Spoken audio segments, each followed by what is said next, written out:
Imaginez-vous debout, au milieu de la place Saint-Marc, par une inondation hivernale.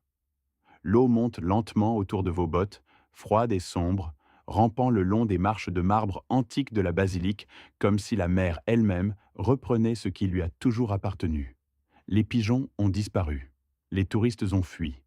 Et vous voilà debout sur une ville qui, selon toutes les lois de la physique et de l'ingénierie, ne devrait pas exister. Sous vos pieds, non pas du béton, non pas de la roche, non pas de la terre solide, se trouve une forêt préhistorique. Des millions de pieux en bois enfoncés dans la boue il y a des siècles par des pêcheurs, des réfugiés et des moines qui n'avaient ni diplôme d'ingénieur, ni modèles informatiques, ni acier renforcé. Seulement des cordes, du désespoir et un génie que l'histoire a failli oublier. Venise ne devrait pas fonctionner.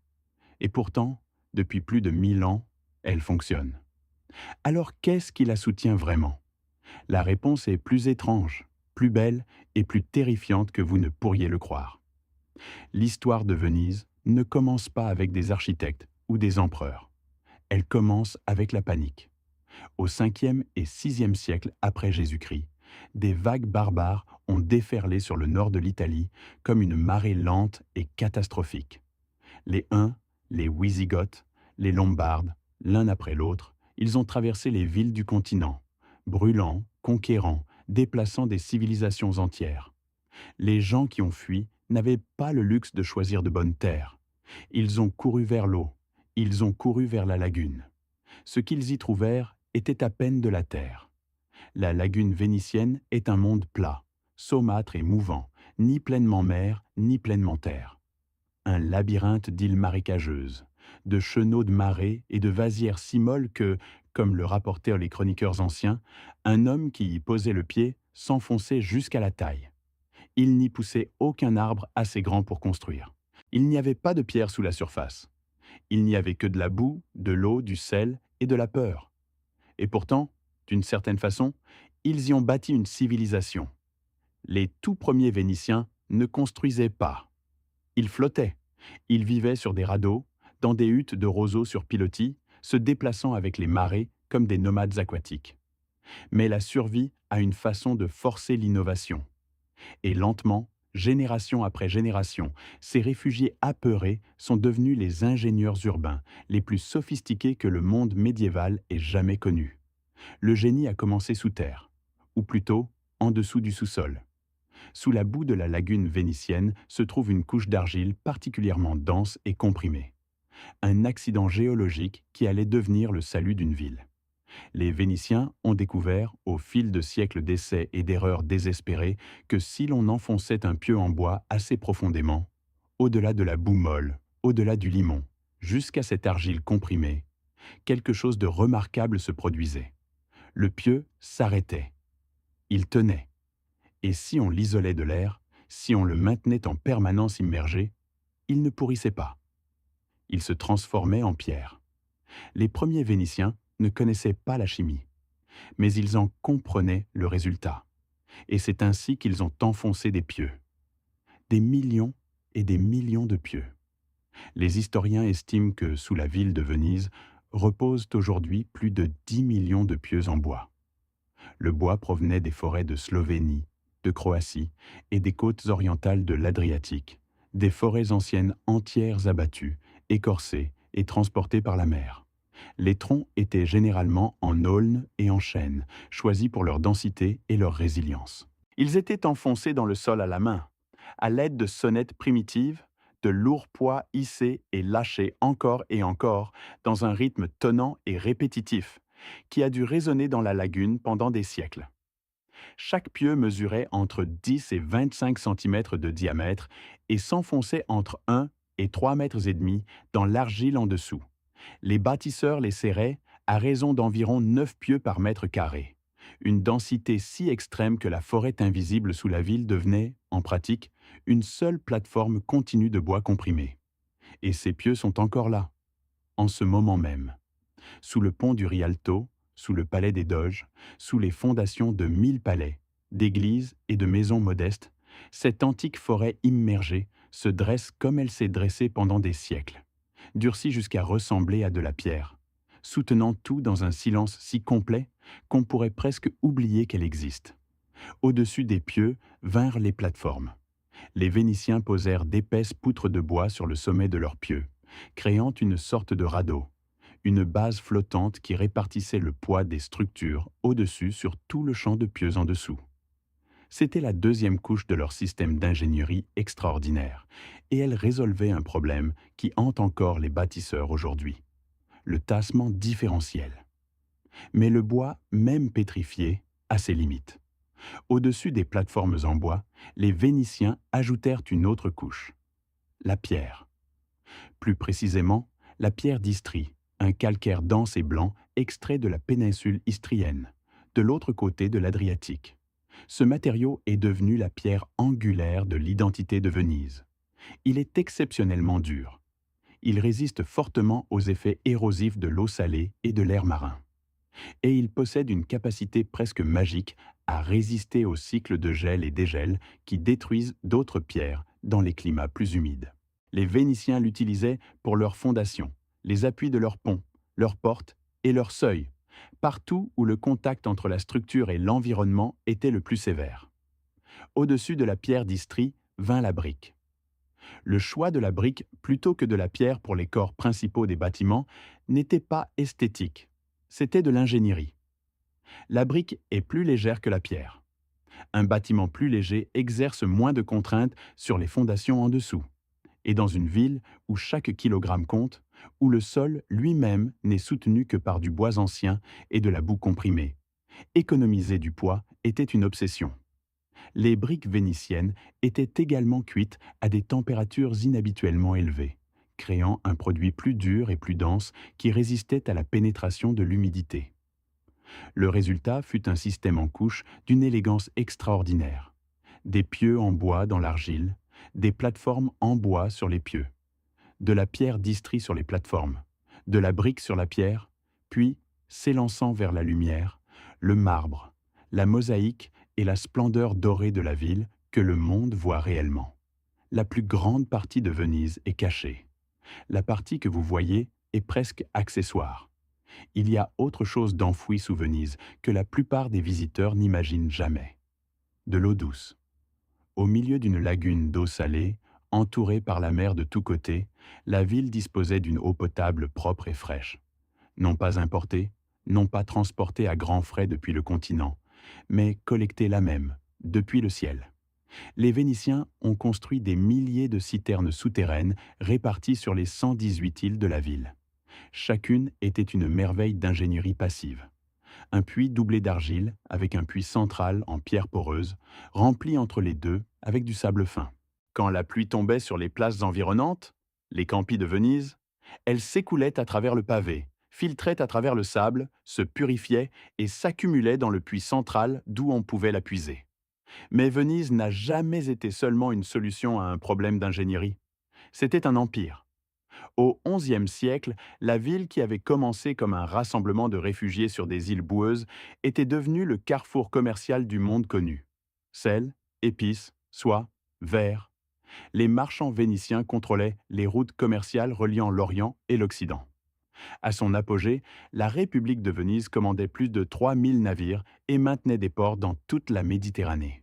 Ce n'était plus une ville. C'était une civilisation maritime, un empire flottant ancré dans la boue d'une lagune par la sagesse de sa forêt invisible en dessous. Les bâtiments qui s'élevèrent de cette fondation reflétaient le même génie paradoxal. L'architecture gothique vénitienne semble impossible. Des palais aux murs d'une minceur extrême en pierre sculptée, percés d'énormes fenêtres, s'élevant sur une fondation de bois pétrifié dans une ville de chenaux de marée. Cela défie la logique à chaque instant. Les architectes comprenaient que plus les structures supérieures pouvaient être légères, moins elles exerceraient de contraintes sur les fondations. Alors, ils ont vidé leurs murs. Ils ont remplacé la pierre pleine par de la dentelle. Ils ont transformé les fenêtres en murs entiers d'entrelacs et de verre. À Venise, l'architecture est devenue une étude dans l'art de la réduction du poids. Venise n'a pas de cave, pas d'étage souterrain. Le rez-de-chaussée d'un bâtiment vénitien est considéré comme sacrificiel, inondé régulièrement, nettoyé régulièrement, essentiellement une zone tampon entre l'eau toujours menaçante en dessous et les espaces habités au-dessus. Les familles vénitiennes ont traditionnellement vécu au deuxième étage et au-delà, une habitude née de siècles d'accommodation avec la mer. Et sous les ruelles étroites et les palais vieillissants, les archéologues ont trouvé des traces d'une infrastructure encore plus ancienne. Des tuyaux en argile de l'époque romaine, des canaux de drainage antérieurs à la ville elle-même. En 2020, une équipe de chercheurs sous-marins a découvert quelque chose qui les a arrêtés net. Les vestiges d'une route romaine, submergée sous le fond de la lagune. Une route pavée, ne menant nulle part de visible aujourd'hui, ou plutôt menant à un rivage qui n'existe plus, d'une époque avant que la mer n'ait atteint son niveau actuel, d'un monde où cet endroit était de la terre ferme. Venise n'est pas seulement construite sur l'eau, elle est construite sur le temps lui-même. Pendant des siècles, ce temps s'est écoulé assez lentement pour être géré. La ville s'est enfoncée, comme toutes les villes, sous le poids de ses propres ambitions. Mais elle s'enfonçait lentement, de quelques millimètres par an, et les marées montaient lentement, et les ingénieurs et les tailleurs de pierre maintenaient le rythme. Puis vint l'ère industrielle, qui pompa les eaux souterraines sous la lagune et fit s'enfoncer la ville plus vite, parfois jusqu'à 5 millimètres par an au milieu du XXe siècle, avant que le pompage ne soit arrêté et que l'affaissement ne ralentisse. Mais maintenant, les menaces s'accélèrent plus vite que n'importe quel ingénieur médiéval aurait pu l'imaginer. La mer monte. Non pas la montée et descente quotidienne habituelle des marées, mais la montée longue, lente et irréversible due au changement climatique. Venise s'enfonce actuellement d'environ 1 à 2 millimètres par an. Ce chiffre semble presque négligeable jusqu'à ce que vous compreniez que même cette petite valeur, accumulée sur des décennies face à une mer montante, transforme l'aqua alta d'un inconvénient en une menace existentielle. L'aqua alta, la haute eau, a toujours fait partie de la vie vénitienne. La ville a été inondée régulièrement depuis sa fondation et ses habitants ont développé une culture d'adaptation. Seuils surélevés, bottes en caoutchouc, passerelles déployées les matins d'hiver quand les sirènes retentissaient. Mais les inondations sont de plus en plus hautes. L'inondation de novembre 2019 a atteint 187 cm au-dessus du niveau de la mer, la plus haute enregistrée depuis un demi-siècle, dépassée seulement par l'événement catastrophique de 1966 qui emporta des œuvres d'art irremplaçables et faillit détruire définitivement la ville. La réponse à cette inondation de 1966 mit près de 4 décennies à passer du concept à la construction. En 2003, l'Italie a commencé les travaux du système MOSE, Modulo Sperimental Elettromeccanico, un vaste réseau de 78 vannes métalliques, articulées installées aux 3 entrées reliant la lagune vénitienne à la mer Adriatique. Lorsque des marées hautes sont prévues, de l'air comprimé est pompé dans les vannes creuses, les faisant remonter de leur logement en béton sur le fond marin et scellant la lagune contre l'eau entrante. Le projet a dépassé massivement son budget, passant de 2 milliards d'euros à plus de 7 milliards. Il a été miné par des scandales de corruption. Et les critiques ont soutenu qu'il ne traitait que le symptôme, les inondations immédiates, et non les causes profondes. L'affaissement, la montée des eaux, les dégâts causés par le tourisme de masse et les remous des navires de croisière. La pression commerciale qui vide lentement la ville vivante, même si les monuments sont préservés. Mais en novembre 2020, lorsqu'une énorme tempête menaçait de dépasser les fondations les plus élevées de la ville, le MOSE a été activé pour la première fois. Et ça a fonctionné. Les vannes se sont levées. L'eau a été retenue. Venise est restée sèche. Sous la lagune, ce mur d'acier représente désormais la couche la plus récente et la plus sophistiquée technologiquement d'un système de fondation qui a commencé avec des pieux de bois enfoncés dans la boue par des réfugiés il y a 1500 ans. C'est le stratum le plus récent dans un registre géologique du génie humain. Argile préhistorique, route romaine, forêt pétrifiée, pierre d'Istrie, briques médiévales et maintenant acier inoxydable de qualité aérospatiale. Chaque couche représentant la réponse d'une civilisation au même défi fondamental. Comment soutenir quelque chose qui n'a pas le droit de tenir debout? Aujourd'hui, pour la première fois dans l'histoire de la ville, la réponse implique également des satellites et des sonars. Des équipes de scientifiques utilisent des drones sous-marins pour cartographier chaque centimètre des fondations immergées de Venise, identifiant les fissures, les vides et les faiblesses structurelles en temps réel. La technologie de balayage laser crée des modèles tridimensionnels des bâtiments de la ville avec une précision sans précédent. Les systèmes satellitaires suivent le mouvement de la surface de la ville à une fraction de millimètre, détectant des schémas subtils d'affaissement qui auraient été invisibles pour toute génération précédente. Ce qu'ils découvrent est simultanément rassurant et alarmant. Les fondations anciennes, les pieux en bois pétrifié, les plateformes en pierre d'Istrie, la maçonnerie médiévale sont en état remarquable. Le bois qui a été immergé s'est minéralisé, exactement comme les Vénitiens l'avaient prévu. Il est dur. Il est stable. Il est, dans de nombreux cas, en meilleur état que le béton de bâtiment construit il y a 50 ans. Mais les couches supérieures, les réparations modernes, les travaux de restauration du 19e siècle sont en train de défaillir.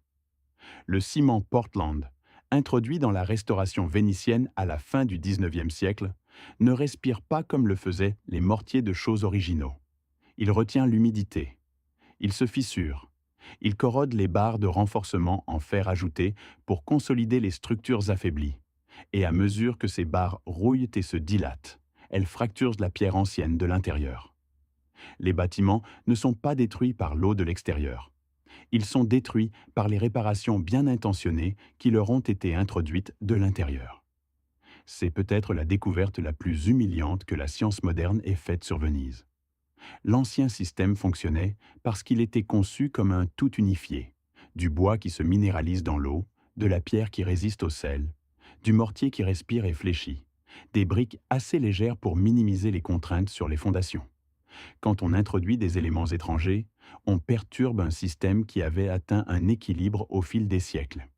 C'est pourquoi, dans des laboratoires à Rome, Florence et Venise elles-mêmes, des scientifiques travaillent à reconstituer les mortiers originaux, le mélange exact de chaux et d'eau de mer qui durcissait d'une manière que les matériaux modernes ne peuvent pas égaler. Ils testent des compositions de briques traditionnelles, des techniques traditionnelles de réparation de la pierre, des méthodes traditionnelles d'évaluation des pieux. Ils essaient, en somme, d'apprendre des gens qui ont construit une ville sur la boue. Ces gens, les pêcheurs et les moines et les réfugiés qui ont enfoncé les premiers pieux dans le fond de la lagune, savaient quelque chose que nous ne faisons que commencer à redécouvrir. Ils savaient que l'on ne peut pas lutter contre l'environnement dans lequel on construit. Il faut le comprendre si complètement qu'on peut en faire un allié. L'eau qui devrait détruire les pieux en bois les préserve au contraire. L'air salé qui corrode la plupart des pierres a poli et durci le calcaire istrien. Les marées qui inondent la ville nettoient également ces canaux. Chaque élément de l'environnement vénitien qui semble menaçant est, entre les mains d'un bâtisseur qui le comprend vraiment, une ressource. C'est le secret le plus profond de Venise. Non pas les 10 millions de pieux en bois, non pas les barrières anti-inondation du Mose, non pas les satellites ou les drones. Le secret, c'est l'état d'esprit de ces bâtisseurs. Ils n'ont pas construit Venise malgré l'eau. Ils ont construit Venise avec l'eau. Ils regardaient un environnement marécageux, instable, impossible, et ne voyaient pas un problème à surmonter. Ils voyaient un ensemble de matériaux, boue, eau, bois, sel, et se demandaient comment faire fonctionner ça. Et donc la prochaine fois que vous vous tiendrez sur les pierres usées d'un pont vénitien, regardant l'eau verte se déplacer lentement sous vous dans la lumière du petit matin, souvenez-vous de ce qui se trouve en dessous. Souvenez-vous de la forêt de bois pétrifié, invisible et ancienne, soutenant le marbre et les mosaïques et les siècles au-dessus. Souvenez-vous de la route romaine sous le fond de la lagune, trace d'un monde qui existait avant celui-ci. Souvenez-vous des citernes médiévales filtrant l'eau de pluie de la même façon qu'elles le font depuis 800 ans. La chose la plus impressionnante à propos de Venise n'est pas ce que vous pouvez voir, c'est ce que vous ne pouvez pas voir. Les couches, la patience, le refus profond et obstiné d'accepter que quelque chose ne peut pas être fait. Venise existe parce que des gens qui n'avaient rien, ni sécurité, ni certitude, ni sol solide sous leurs pieds, ont regardé une situation impossible et ont décidé de construire quand même. Contre toute logique, contre toutes les lois de l'ingénierie et de la géologie et du bon sens, ça a tenu. Ça tient encore. Et si vous pensez que l'histoire des villes impossibles, construites sur des fondations impossibles, s'arrête ici, réfléchissez encore. Sous les rues de nos plus grandes villes, sous nos océans, et peut-être bientôt sous les surfaces d'autres mondes, les mêmes questions anciennes sont posées. La même sagesse est en train d'être redécouverte. Car le défi auquel les premiers Vénitiens ont été confrontés, comment construire quelque chose de permanent dans un monde qui change constamment et inexorablement, est le défi auquel nous sommes tous confrontés maintenant. Restez avec nous. Le sol sous cette histoire vient à peine de commencer à trembler.